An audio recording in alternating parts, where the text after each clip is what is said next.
അടുത്ത എപ്പിസോഡിലേക്ക് എല്ലാവർക്കും സ്വാഗതം. നമ്മളെ വിരാട രാജാവിൻ്റെ കൊട്ടാരത്തിൽ യുധിഷ്ഠിരൻ കയറിപ്പറ്റിയ കാര്യം വരെ പറഞ്ഞു നിർത്തിയത്. അതിനുശേഷം ഭീമസേനൻ, സിംഹപരാക്രമിയായ ഭീമസേനൻ വിരാട രാജാവിൻ്റെ കൊട്ടാരത്തിലെത്തി. ഭീമന്റെ കയ്യിൽ ഒരു ചട്ടുകവും ഒരു തവിയും ഉണ്ടായിരുന്നു, ഒരു കറിക്കത്തിയും ഉണ്ടായിരുന്നു. അദ്ദേഹം ഒരു അടുക്കളപ്പണിക്കാരന്റെ വേഷത്തിലാണ് അവിടെ ചെന്നത്. എന്നിട്ട് അദ്ദേഹം പറഞ്ഞു, രാജാവേ, എൻ്റെ പേര് വല്ലവൻ എന്നാണ്. പാചകകല എനിക്ക് വശമുണ്ട്. എന്നെ പാചക ജോലിക്ക് അങ്ങേക്ക് നിയോഗിക്കും. രാജാവ് പറഞ്ഞു, വല്ലവ, നിങ്ങളെ കണ്ടിട്ട് ഒരു പാചകക്കാരനാണെന്ന് എനിക്ക് തോന്നുന്നില്ല. ഇന്ദ്രനെ പോലെ തേജസ്സും പരാക്രമവും ഉള്ള ഒരു മനുഷ്യനായി നിങ്ങളെ കാണാൻ കഴിയുന്നുള്ളൂ. ഉടനെ ഭീമസേനൻ പറഞ്ഞു, ഞാൻ ഒരു പാചകക്കാരൻ തന്നെയാണെന്ന് വിശ്വസിച്ചാലും അങ്ങയെ സേവിക്കാൻ ഇവിടെ വന്നതാണ്. ഞാൻ യുധിഷ്ഠിര മഹാരാജാവിന്റെ കൂടെ പാചകം ചെയ്തുകൊണ്ടിരുന്ന ആളാണ്. ഇതിനു പുറമെ അങ്ങ് കരുതുന്ന പോലെ ഞാനൊരു പരാക്രമശാലിയാണ്. എന്നോളം കരുത്തുള്ളവർ വേറെയില്ല. മല്ലന്മാർക്കും എന്നോട് എതിരിടാൻ കഴിയില്ല. സിംഹങ്ങളോടും ആനകളോടും ഞാൻ മല്ലടിക്കുന്നത് അങ്ങേക്ക് കണ്ട് രസിക്കാം എന്ന് പറഞ്ഞു. അപ്പോ ഇത്രയും കരുത്തനായ ഒരു മനുഷ്യൻ പാചകക്കാരനാണെന്ന് വിശ്വസിക്കാൻ പറ്റില്ലല്ലോ വിരാട രാജാവിന്. അപ്പം അദ്ദേഹത്തോട് വല്ലവൻ പറഞ്ഞു, ഞാൻ മല്ലന്മാരോടൊക്കെ യുദ്ധം ചെയ്യും, സിംഹങ്ങളോടും ആനയോടും ഒക്കെ മല്ലടിക്കും. അപ്പൊ അതൊക്കെ അങ്ങേക്ക് കണ്ട് രസിക്കാം. അങ്ങേക്കും അങ്ങയുടെ കൂടെയുള്ള രാജാക്കന്മാർക്ക്, മന്ത്രിമാർക്ക്, സേവകർക്ക് എല്ലാവർക്കും കണ്ട് രസിക്കാം. അപ്പോൾ വിരാട രാജാവ് പറഞ്ഞു, ശരി ശരി, നിങ്ങളെ പാചകപ്പുരയിലെ ജോലി ചെയ്തുകൊണ്ടു. നിങ്ങളുടെ താല്പര്യപ്രകാരം പാചകപ്പുരയിലെ പ്രധാന പാചകക്കാരനാകാം. നേരത്തെ അവിടെയുള്ള ജോലിക്കാരുടെ തലവനായിട്ട് ഞാൻ നിങ്ങളെ നിയോഗിക്കുന്നു. അങ്ങനെ ഭീമൻ അവിടുത്തെ പ്രധാനപ്പെട്ട പാചകക്കാരനായി. പിന്നീട് സൈരന്ധ്രി വേഷം ധരിച്ചു വന്ന ദ്രൗപദി ദുഃഖിതയായിട്ട് നഗരവീതിയിലൂടെ അങ്ങനെ അലഞ്ഞു നടക്കുന്നു. അങ്ങനെ വെൺമാടത്തിലിരുന്ന് നഗരശോഭ വീക്ഷിച്ചിരുന്ന വിരാട പത്നി സുദേഷ്ണ ദ്രൗപദിയെ കണ്ടു. അനാഥയെ പോലെ അലയുന്ന ആ സുന്ദരിയെ അടുത്ത് വിളിച്ചു രാജ്ഞി ചോദിച്ചു, ഭദ്രേ, നീ ആരാണ്? എന്ത് ചെയ്യാൻ ആഗ്രഹിക്കുന്നു? അപ്പൊ ദ്രൗപദി പറഞ്ഞു, ഞാൻ സൈരന്ധ്രിയാണ്. സൈരന്ധ്രി എന്ന് പറഞ്ഞാല് കൊട്ടാരത്തില് പാചകം ഒന്നും ചെയ്യുന്ന ജോലിക്കാരിയല്ല. രാജ്ഞിമാരെ ശുശ്രൂഷിക്കുക, അവർക്ക് മുടി കെട്ടിക്കൊടുക്കുക, അവർക്ക് സുഗന്ധ ലേപനങ്ങൾ ഉണ്ടാക്കി അത് കൊടുക്കുക, ഇതൊക്കെയാണ് സൈരന്ധ്രിമാരുടെ ജോലി.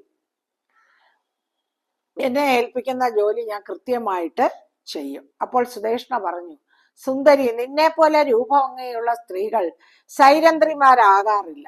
അനേകം ദാസിമാരുടെ യജമാനത്തിയാകാനുള്ള യോഗ്യത നിനക്കുണ്ട്. വിശാലമായ കണ്ണുകൾ, ചുവന്ന ചുണ്ടുകൾ, ശംഖുപോലത്തെ കഴുത്ത്, അമ്പിളി പോലെ അഴകേറിയ മുഖം, ആകെ കൂടെ നോക്കിയാൽ ഒരു ലക്ഷ്മി ദേവി തന്നെ. സത്യം പറയൂ, നീ ആരാണ്? യക്ഷിയോ ദേവതയോ ഒന്നുമല്ലല്ലോ. ഗാന്ധർവിയോ നാഗകന്യകയോ ദേവകന്യകയോ വല്ലതുമാണോ? അപ്പോൾ ദ്രൗപദി പറഞ്ഞു, രാജ്ഞി, ഞാൻ സത്യം ചെയ്യുന്നു, ഞാൻ ദേവതയും യക്ഷിയും ഗാന്ധർവിയും ഒന്നും അല്ല. ശുശ്രൂഷകൾ ചെയ്യുന്ന സൈരന്ധ്രിയാണ്. മുടി പിന്നിക്കെട്ടാനും അലങ്കരിക്കാനും എനിക്കറിയാം. ചന്ദനവും കുറിക്കൂട്ടുകളും അരച്ചുണ്ടാക്കാൻ എനിക്ക് കഴിയും. മഹാറാണിയായ ദ്രൗപദിയുടെ പരിചാരികയായിരുന്നു. ഇപ്പോൾ പലയിടത്തും നടന്ന് ജോലി ചെയ്യുന്നു. അപ്പോൾ സുദേഷ്ണ പറഞ്ഞു, രാജാവിന് നിന്റെ മേൽ മോഹം തോന്നുമോ എന്നറിയുകയില്ല. അതുകൊണ്ട് അങ്ങനെ തോന്നുന്നില്ലെങ്കിൽ നിന്നെ ഞാൻ എൻ്റെ അന്തഃപുരത്തിൽ സ്വീകരിക്കാം. അതായത് ഇത്രയും സുന്ദരിയായ സ്ത്രീയെ കാണുമ്പോൾ രാജാവിന് നിന്നോട് മോഹം തോന്നാം. അങ്ങനെ ഒരു മോഹം തോന്നിയില്ലെങ്കിൽ നിന്നെ ഞാൻ എൻ്റെ അന്തഃപുരത്തിൽ സ്വീകരിക്കാം എന്ന് പറയും. എന്നിട്ട് സുദേഷ്ണ പിന്നെയും പറഞ്ഞു, പക്ഷെ രാജാവ് നിന്നെ കണ്ടാൽ പൂർണ്ണ മനസ്സോടെ നിന്നെ കാമിക്കുമെന്ന് എനിക്ക് സംശയമുണ്ട്. അപ്പോൾ ദ്രൗപദി പറഞ്ഞു, മഹാരാജ്ഞി, വിരാട രാജാവിനോ മറ്റേതെങ്കിലും പുരുഷന്മാർക്കോ എന്നെ പ്രാപിക്കാൻ കഴിയില്ല. എനിക്ക് ഭർത്താക്കന്മാരായ 5 ഗന്ധർവന്മാരുണ്ട്. അവർ എപ്പോഴും എൻ്റെ രക്ഷയ്ക്കുണ്ടാകും. എനിക്ക് എന്തെങ്കിലും തരത്തിൽ പ്രശ്നമുണ്ടാകുന്നു എന്ന് കണ്ടാൽ അവരിടപെടും. എനിക്ക് എച്ചിൽ തരാതെയും എന്നെ കൊണ്ട് പാത്രങ്ങൾ കഴിയിക്കാതെയും ഇരിക്കുന്നവരോട് ഗന്ധർവന്മാർക്ക് ഏറെ പ്രീതി ഉണ്ടാവും. എന്റെ നേർക്ക് ബലാത്കാരം പ്രവർത്തിക്കുന്നവർക്ക് മരണം തന്നെ ശിക്ഷ കിട്ടും. അതുകൊണ്ട് എന്നെ സദാചാരത്തിൽ നിന്ന് വ്യതിചലിപ്പിക്കാൻ ഒരു പുരുഷനും കഴിയില്ല. അപ്പോൾ സുദേഷ്ണ പറഞ്ഞു, മകളെ, അങ്ങനെയാണെങ്കിൽ നിന്നെ ഞാൻ എൻ്റെ ഭവനത്തിൽ താമസിപ്പിക്കാം. അങ്ങനെ ദ്രൗപദിയും മറ്റാരും അറിയാതെ ആ കൊട്ടാരത്തിൽ പാർക്കാൻ തുടങ്ങി. അപ്പൊ സൈരന്ധ്രി ആണെങ്കിലും മാലതി എന്നുള്ള പേരിലാണ് ദ്രൗപദി അവിടെ കഴിയാൻ തുടങ്ങിയത്. അതിനുശേഷം സഹദേവൻ ഇടയവേഷത്തിൽ വിരാട രാജാവിന്റെ ഗോശാലയിലെത്തി. ഇടയന്മാരോട് സംസാരിച്ചു കൊണ്ട് നിന്ന സഹദേവനെ വിരാട രാജാവ് കണ്ടു. തേജസ്സോട് കൂടിയ ഇടയനെ കണ്ട് രാജാവ് അയാളുടെ അടുത്ത് എന്ന് ചോദിച്ചു, നീ ആരാണ്, എവിടെ നിന്ന് വരുന്നു, എന്ത് ചെയ്യാൻ ആഗ്രഹിക്കുന്നു?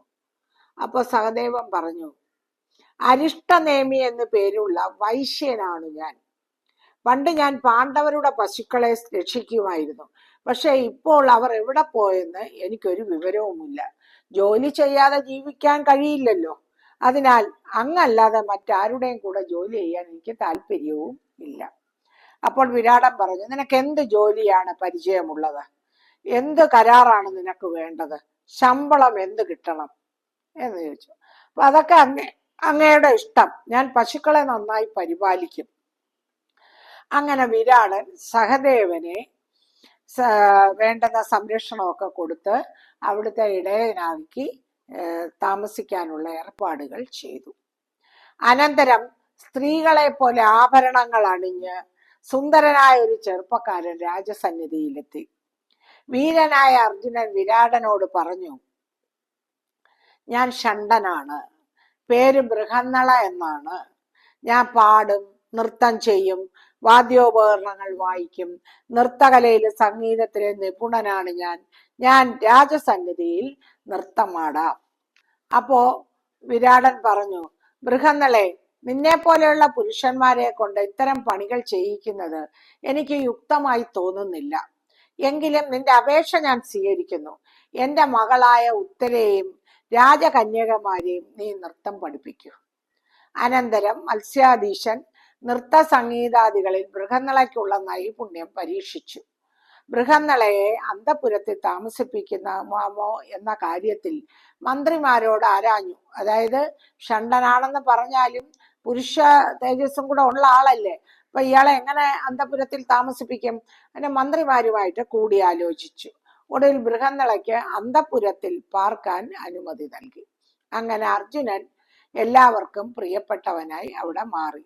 അപ്പോ യുധിഷ്ഠിരൻ, ഭീമൻ, നകുലൻ, ദ്രൗപദി, അർജുനൻ 5 പേരും വിരാട രാജാവിന്റെ കൊട്ടാരത്തിലായി. അടുത്തത് നകുലനല്ല, സഹദേവനാണ് പശുക്കളെ പരിപാലിച്ചിരുന്ന ആള്. നകുലനാണ് ഇനി അടുത്ത് രാജാവിന്റെ കൊട്ടാരത്തിൽ എത്തേണ്ടത്. നകുലൻ ഒരു കുതിരക്കാരന്റെ വേഷത്തിൽ ലായത്തിന് ചുറ്റും നടന്നിട്ട് രാജസഭയിൽ ചെന്നു. രാജാവിനോട് പറഞ്ഞു, മഹാരാജാവേ, കുതിരകളുടെ ഇനവും സ്വഭാവവും തിരിച്ചറിയാൻ എനിക്ക് കഴിയും. മുരട്ട് കുതിരകളെ നേർവഴിക്ക് തിരിച്ചു കൊണ്ടുവരാനുള്ള വിദ്യകളും എനിക്കറിയാം. അശ്വചികിത്സ എനിക്കറിയാം. ആളുകൾ എന്നെ ഗ്രന്ഥികൻ എന്നാണ് വിളിക്കുന്നത്. അപ്പൊ രാജാവ് പറഞ്ഞു, എന്റെ പക്കലുള്ള കുതിരകളുടെയും വാഹനങ്ങളുടെയും ചുമതല നിന്നെ ഏൽപ്പിക്കുന്നു. കുതിരകളെ സംരക്ഷിക്കുന്ന പഴയ തേരാളിമാരും നിന്റെ കീഴിലായിരിക്കും.